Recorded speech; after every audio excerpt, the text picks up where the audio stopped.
दोस्तों, आपने Coca Cola तो जरूर पी होगी। गर्मियों में ठंडी ठंडी बोतल और फिर पहला घूंट, गले से नीचे जाती ही जो ठंडक मिलती है वो फीलिंग ही अलग होती है। क्या आपने कभी सच में सोचा है कि ये कोका कोला आखिर बनती कैसे है?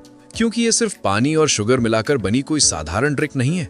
इसके पीछे छिपी है एक बहुत ही एडवांस्ड साइंटिफिक प्रोसेस, बड़ी बड़ी फैक्ट्रियां और एक ऐसा सीक्रेट फॉर्मूला जिसे आज तक पूरी दुनिया से छुपा कर रखा गया है। और सबसे हैरान करने वाली बात, दुनिया के लगभग हर देश में मिलने वाली कोका कोला का स्वाद लगभग एक जैसा ही होता है। तो आखिर ये कंसिस्टेंसी कैसे मेंटेन की जाती है? और जो चीज़ हम इतने शौक से पीते हैं, क्या वो हमारे शरीर के लिए पूरी तरह सुरक्षित है या इसमें कुछ ऐसी सीक्रेट्स भी छिपे हैं जिनके बारे में हमें पता होना चाहिए? आज की इस वीडियो में हम कोका कोला बनने की पूरी असली प्रक्रिया को एक एक स्टेप में बहुत ही आसान और मजेदार तरीके से समझेंगे। और यकीन मानिए, इस वीडियो के बाद जब भी आप कोका कोला पिएंगे तो आपका नजरिया पूरी तरह बदल चुका होगा। लेकिन उससे पहले एक छोटी सी बात, ऐसी डिटेल्ड और रिसर्च बेस्ड वीडियो बनाने में काफी मेहनत लगती है, इसलिए वीडियो को अंत तक जरूर देखिएगा, क्योंकि हर स्टेप में कुछ नया और इंटरेस्टिंग सामने आने वाला है। तो चलिए शुरू करते हैं। दोस्तों, एक छोटी सी इंटरेस्टिंग बात आपको बता दें।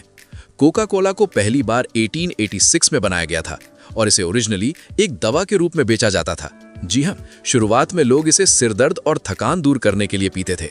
धीरे धीरे लोगों को इसका टेस्ट इतना पसंद आया कि ये एक सॉफ्ट ड्रिंक बन गई और आज ये दुनिया के सबसे ज्यादा बिकने वाले बेवरेजेस में से एक है। सोचिए, एक छोटी सी दवा से शुरू हुई चीज आज अरबों डॉलर की इंडस्ट्री बन चुकी है। दोस्तों, कोका कोला बनने की पूरी प्रक्रिया को अच्छे से समझने के लिए हम इसे 4 हिस्सों में बांटते हैं। पहला, इंग्रेडिएंट्स, यानी इसमें क्या क्या डाला जाता है। दूसरा, असली मैन्युफैक्चरिंग प्रोसेस। तीसरा, बॉटलिंग और पैकेजिंग। सबसे पहले बात करते हैं इंग्रेडिएंट्स की। दोस्तों, कोका कोला का लगभग 85 से 90% हिस्सा सिर्फ पानी होता है, लेकिन ये कोई नॉर्मल पानी नहीं होता। फैक्ट्री में आने वाले पानी को सबसे पहले कई स्टेप्स में साफ किया जाता है। पहले उसे बड़े बड़े फिल्टर से गुजारा जाता है, जहां मिट्टी, धूल और छोटे पार्टिकल्स हटा दिए जाते हैं। फिर एक्टिवेटेड कार्बन फिल्टर्स का इस्तेमाल किया जाता है, जो पानी से बैड स्मेल और अनवांटेड केमिकल्स को हटाते हैं। फिर आता है रिवर्स ऑस्मोसिस प्रोसेस, जिसमें पानी को इतने बारीक स्तर पर साफ किया जाता है कि उसमें मौजूद बहुत छोटे इंप्योरिटीज भी निकल जाते हैं। और आखिर में उसमें जरूरी मिनरल्स को दोबारा मिलाया जाता है ताकि हर जगह टेस्ट एक जैसा बना रहे। और दोस्तों, यही वो स्टेप है जहां कंपनियां सबसे ज्यादा ध्यान देती हैं, क्योंकि अगर पानी का टेस्ट या क्वालिटी थोड़ा सा भी बदल जाए तो पूरी ड्रिंक का फ्लेवर बदल सकता है। इसीलिए हर फैक्ट्री में लोकल वाटर को डायरेक्टली यूज नहीं किया जाता, बल्कि उसे पहले पूरी तरह न्यूट्रल बनाया जाता है और फिर स्टैंडर्ड टेस्ट के हिसाब से तैयार किया जाता है। यानी असल में कोका कोला का स्वाद पानी से ही कंट्रोल होता है। यही कारण है कि कोका कोला का स्वाद दिल्ली हो या दुबई, लगभग एक जैसा ही लगता है। अब बात करते हैं शुगर की। कोका कोला में जो स्वीटनेस होती है वो या तो नॉर्मल शुगर से आती है या फिर कुछ देशों में हाई फ्रुक्टोज कॉर्न सिरप से। ये सिरप असल में मकई यानी कॉर्न से बनाया जाता है, जिसमें ग्लूकोज को केमिकल प्रोसेस से फ्रुक्टोज में बदला जाता है। फ्रुक्टोज ज्यादा मीठा होता है, इसलिए कम मात्रा में भी ज्यादा मिठास देता है। लेकिन दोस्तों, यहीं से कंट्रोवर्सी भी शुरू होती है, क्योंकि कई एक्सपर्ट्स मानते हैं कि high fructose corn syrup normal sugar से ज्यादा हार्मफुल हो सकता है। ये शरीर में जल्दी अब्सॉर्ब होता है और फैट में जल्दी कन्वर्ट हो सकता है। इसी वजह से कुछ देशों में कंपनियां अब धीरे धीरे फिर से नॉर्मल शुगर की तरफ लौट रही हैं। अब आता है सबसे इंटरेस्टिंग हिस्सा, सीक्रेट सिरप। दोस्तों, कोका कोला का असली स्वाद इसी में छिपा है। इस सिरप को अक्सर मर्चेंडाइज 7X कहा जाता है और इसकी पूरी रेसिपी आज भी पब्लिक नहीं है।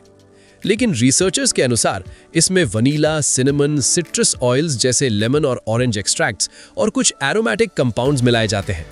ये सिरप बहुत कॉन्सेंट्रेटेड होता है और इसे बहुत ही सटीक मात्रा में मिलाया जाता है। अगर इसमें थोड़ा सा भी फर्क आ जाए तो टेस्ट पूरी तरह बदल सकता है।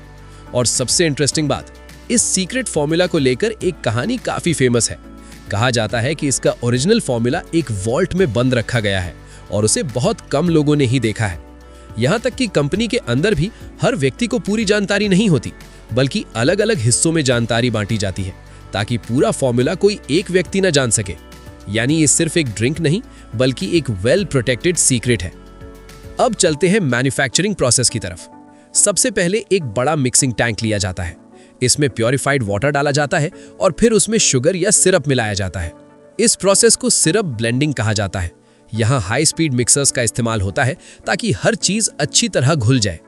इसके बाद इस मिक्सचर में फ्लेवरिंग कॉन्सेंट्रेट मिलाया जाता है। ये बहुत सेंसिटिव स्टेप होता है क्योंकि यही तय करता है कि कोका कोला का फाइनल टेस्ट कैसा होगा।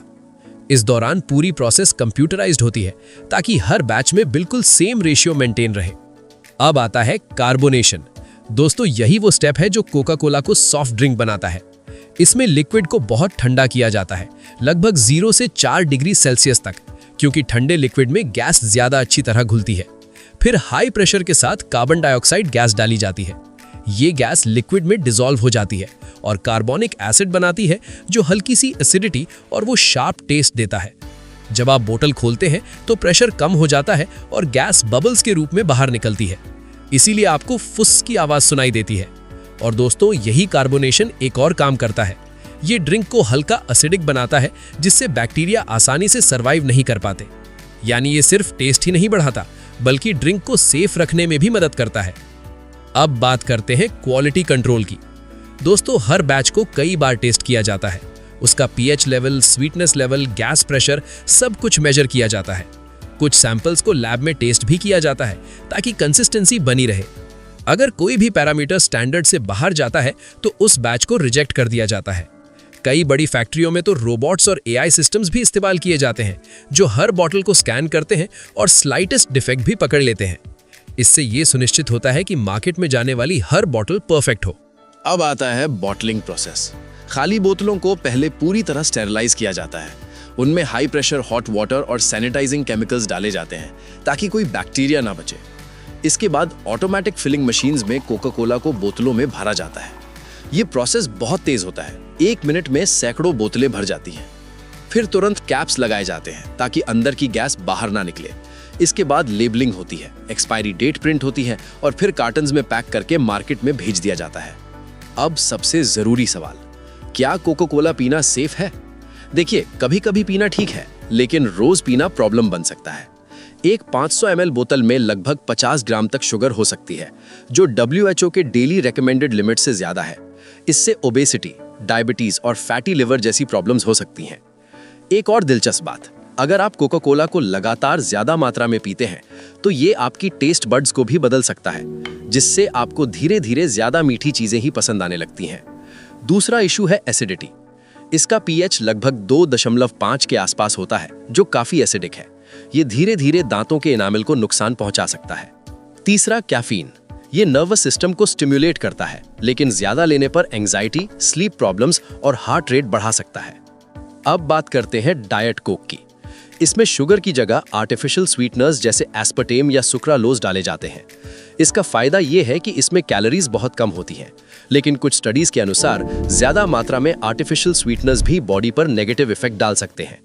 कुछ लोग ये भी मानते हैं कि डाइट ड्रिंक्स ब्रेन को कंफ्यूज कर देती हैं, क्योंकि टेस्ट तो मीठा लगता है लेकिन कैलोरीज नहीं मिलती, जिससे हंगर सिग्नल्स डिस्टर्ब हो सकते हैं। हालांकि इस पर अभी भी रिसर्च जारी है और साइंटिस्ट्स की राय अलग अलग है। अब आखिर में बात करते हैं इसके वेरिएंट्स की। कोका कोला सिर्फ एक फ्लेवर नहीं है, इसने कई वर्जन्स लॉन्च किए हैं, जैसे Coke zero, vanilla Coke, cherry Coke, lemon Coke और कई बार लिमिटेड एडिशन फ्लेवर्स भी आते हैं, जैसे कॉफी फ्लेवर या सीजनल स्पेशल ड्रिंक्स। और कंपनी सिर्फ फ्लेवर्स ही नहीं, पैकेजिंग में भी एक्सपेरिमेंट्स करती रहती है। कभी पर्सनलाइज्ड नेम वाली बॉटल्स तो कभी स्पेशल फेस्टिवल एडिशंस, ताकि लोगों को एक नया एक्सपीरियंस मिले। अगर पूरी कहानी को एक लाइन में समझें तो कोका कोला एक हाईली कंट्रोल्ड साइंटिफिक प्रोसेस का रिजल्ट है, जहां हर ड्रॉप को प्रिसिजन के साथ तैयार किया जाता है। लेकिन दोस्तों, एक और बात, आज दुनिया तेजी से बदल रही है। लोग अब हेल्दी ऑल्टरनेटिव्स की तरफ बढ़ रहे हैं। इसीलिए कोका कोला जैसी कंपनियां भी अब लो शुगर, नो शुगर और नेचुरल इंग्रेडिएंट बेस्ड ड्रिंक्स पर काम कर रही हैं। यानी आने वाले समय में ये ड्रिंक भी बदल सकती है।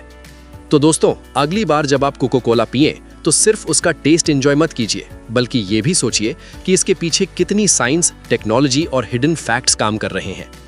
दोस्तों, यही थी कोका कोला की डिटेल्ड कहानी। कमेंट में जरूर बताइएगा आप इस वीडियो को किस शहर से देख रहे हैं और आपको ये जानकारी कैसी लगी। वीडियो पसंद आई हो तो लाइक जरूर करें और ऐसे ही ज्ञानवर्धक वीडियो के लिए चैनल को सब्सक्राइब करना ना भूलें। अब मैं चलता हूं, तब तक आप इन 2 वीडियो को जरूर देख लीजिए। वीडियो बहुत अच्छी है।